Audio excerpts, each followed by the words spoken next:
जय श्री कृष्ण दोस्तों। हर हर महादेव। कैसे हैं आप सब? स्वस्थ और सुरक्षित होंगे। दोस्तों, शनि की कुदृष्टि जिस पर भी पड़ी बर्बाद करके छोड़ दिया। कहते हैं ढैया शनि, साढ़े साती, या किसी कारण से आपसे शनिदेव रुष्ट हो जाएं, आप पर क्रोधित हो जाएं, तो मानकर चलिए कि पूरी तरह से सर्वनाश। बहुत ही मुश्किल है शनि ग्रह को मनाना। बहुत ही राहु केतु, जब शनि देव रुष्ट होते हैं तो उनके साथ राहु केतु भी मिल जाते हैं।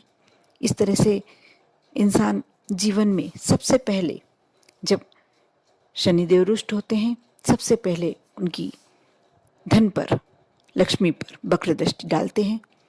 जो व्यक्ति शनि ढैया से जूझ रहा होता है, साढ़े साती से जूझ रहा होता है, उसका सबसे पहले धन पर आक्रमण होता है। धन कहाँ जाता है? कमाई अच्छी हो रही है, नौकरी अच्छी चल रही है, कारोबार अच्छा चल रहा है, पैसा अच्छा आ रहा है, कहाँ खर्च हो जाता है मालूम ही नहीं पड़ता। बीमारियों में या गलत रास्तों में। घर के सदस्य गलत रास्तों पे चले जाते हैं, गलत जगह पर आपका मुश्किल का धन, मेहनत का धन खर्च होने लगता है। बहुत ही आम बात है ये। कई लोगों से सुना है कि नहीं, ऐसा नहीं है कि हमारे पास कमाई नहीं है, कमाई तो हमारी अच्छी होती है, लेकिन पैसा खर्च उससे ज़्यादा होता है।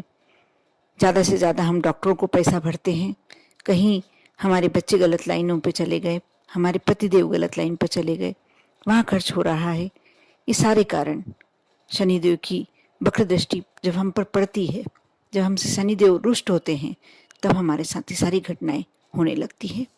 आज मैं जो अपनी वीडियो में उपाय बताने जा रही हूँ, जो प्रयोग बताने जा रही हूँ शनिदेव को मनाने के लिए, साथ ही आपके इस तरीके जो कष्ट आपके जीवन में चल रहे हैं, धन संबंधी जो समस्याएं चल रही हैं, इस उपाय को करने से आपकी वह समस्याएं अवश्य अवश्य दूर हो जाएंगी।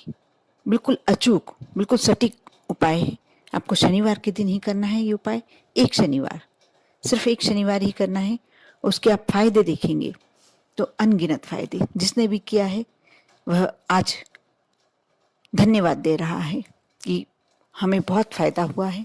इसीलिए मैं आप लोगों के साथ शेयर कर रही हूँ। आप शुरू से अंत तक वीडियो को अवश्य देखें और अच्छा लगे तो लाइक अवश्य करें।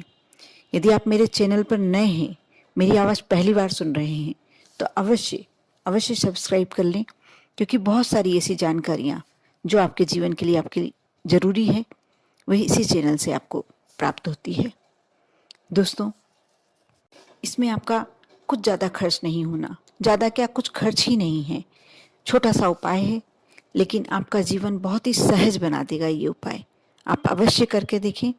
लेकिन करने से पहले मैं एक बात अवश्य कहूँगी कि आपको कोई भी उपाय करें, कोई भी, आप श्रद्धा और विश्वास रखना बहुत जरूरी है। आप यदि मन में संशय ले आते हैं, मन में कोई डाउट ले आते हैं, आपका वह कार्य होने में या तो विलंब होता है, वह यह कार्य होता ही नहीं है। इसलिए आप बिना संशय यह कार्य अवश्य करें। ज़्यादा देर नहीं करते हुए मैं आपको उपाय बताने जा रही हूँ, आप ध्यान से सुने। आपको यह उपाय शनिवार के दिन सुबह किस समय करना है? आपको इसके लिए आवश्यकता होगी 4-5 मीटर काला धागा, जो रेशमी धागा बाजार में बहुत ही आसानी से मिल जाता है, जो बच्चों के पैरों में बांधा जाता है। पैर में, एक पैर में हमेशा आजकल लड़कियां भी बांध के रखती हैं, और बच्चों को तो बांधा ही जाता है। वाला काला धागा, आप रेशमी काला धागा ले लें और 4-5 मीटर। साथ ही थोड़ा सा घर में गुड़, बताशा, कुछ भी ले सकते हैं, कुछ भी मीठा, शक्कर नहीं लेना आपको। एक बताशा या छोटा सा गुड़ का टुकड़ा, साथ ही एक तेल का दीपक और एक कलश, जिसमें आप थोड़ी सी चीनी डाल लें, जल डाल लें। बस इतना आपको लेना है। और कलश भी तांबे का नहीं होना चाहिए, आप स्टील या पीतल कोई सा भी ले सकते हैं। आप इतनी सामग्री लेकर पीपल के वृक्ष के नीचे जाएं। वहां जाकर सर्वप्रथम आप दीपक प्रज्वलित करें और भगवान से जो भी आपकी विनती है, आप ओम शनि शनिश्चराय नमः ये मंत्र का जाप कर सकते हैं। ओम हनुमते नमः, इस मंत्र का जाप कर सकते हैं। आप जितनी देर बैठकर, 1 मिनट 2 मिनट, कोई गिनती के आपको जाप नहीं करना। आप जितनी देर आपके मन हो आप जाप करें और भगवान से अपनी पूरी समस्याएं, जैसे आप किसी पास में आपके समक्ष, आप ये विश्वास रखें कि पीपल के वृक्ष के नीचे आपका जरूर कोई, ये सोचना चाहिए आपको कि आपके समक्ष कोई बैठा हुआ है। भगवान आपकी सारी बातें, आपके इष्ट आपकी सारी बातें सुन रहे हैं, आपकी समस्याएं सुन रहे हैं। आप जो भी समस्या है, आपने दीपक प्रज्वलित कर लिया है, ये मान लीजिए कि आपने दीपक प्रज्वलित किया और उसमें आपके इष्ट विराजमान हो गए।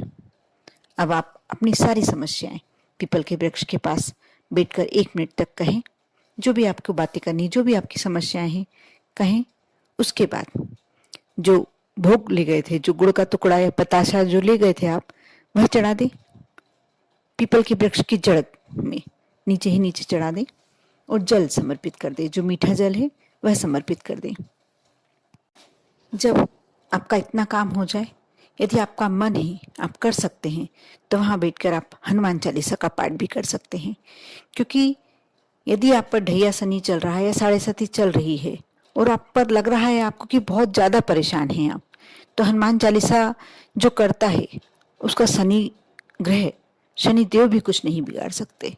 और जो पीपल के वृक्ष में तेल का दीपक लगाता है, इस तरीके से जो मीठा समर्पित करता है, जो पूजन करता है, और जो हनुमान जी का भक्त होता है, हनुमान जी का नाम लेता है, उस भक्त का शनिदेव कुछ नहीं बिगाड़ सकते। ये आप सभी जानते हैं। यहाँ आप जो विनती कर रहे हैं स्वयं अपने इष्ट से कर रहे हैं और ये मानकर चलिए वह सुन ही रहे हैं सारी बातें आपकी। आप देखना, बस आपको जब तक दीपक प्रज्वलित है, जब तक वहां बैठ के जो भी आपको हनुमान चालीसा पाठ करना है, जो भी जाप करना है करें। उसके बाद जो आपने काला धागा ले गए थे, रेशमी धागा, उसे पीपल के वृक्ष के जितनी बार वह पूरी तरीके से लपेट जाए, आपको वैसे 7 परिक्रमा देना है, पीपल के वृक्ष के चारों तरफ लपेट कर 7 बार दे दें। और जितना धागा बचे वह तोड़ना नहीं है, वहीं आप उसमें ही अटका कर आ जाएं और विनती करें। आते समय भी आप हाथ जोड़कर एक बार विनती करें कि प्रभु मेरी सारी समस्याएं मैंने आपके समक्ष बोल दी है, मैं आपके पास छोड़ के जा रही हूँ या जा रहा हूँ। आप मेरी इन समस्याओं को मेरे से दूर करें, मेरे कष्टों को मेरे से दूर करें। आप इस तरीके से विनती करके अपने घर आ जाएं। बस आपको इतना ही करना था।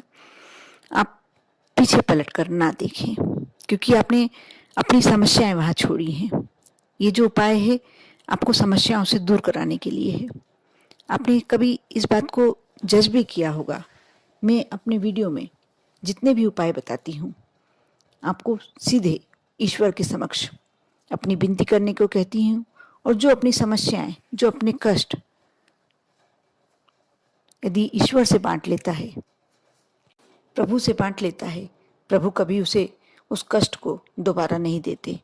इसलिए हमेशा आप ईश्वर से जुड़े रहते हैं, आपको कोई कष्ट आता ही नहीं है। यदि भाग्य के कारण आ भी जाए, आपकी किस्मत में लिखा है कोई कष्ट आ भी जाए, तो वह इस तरीके से कम होते होते समाप्त हो जाता है कि आपको मालूम भी नहीं पड़ता। इसलिए आपको कोई भी कष्ट है आप अवश्य करें, एक शनिवार कर देखें, बहुत ही अच्छे रिजल्ट मिलेंगे आपको। एक शनिवार करने के बाद ही आपकी आधी से ज़्यादा परेशानियां समाप्त हो जाएंगी। आपको अच्छा लगे, बहुत छोटा उपाय है, आप ज़्यादा कर सकते हैं। यदि हर शनिवार भी किया जाए तो क्या बुरा है, आप कर देखें। आपके घर के यदि कष्टों को इतनी सहजता से यदि आप समाप्त कर सकते हैं तो क्यों ना करें। विश्वास रख के, श्रद्धा रख के आप ये कार्य अवश्य करें। आप पर हनुमान जी कृपा करें। ओम नमः शिवाय।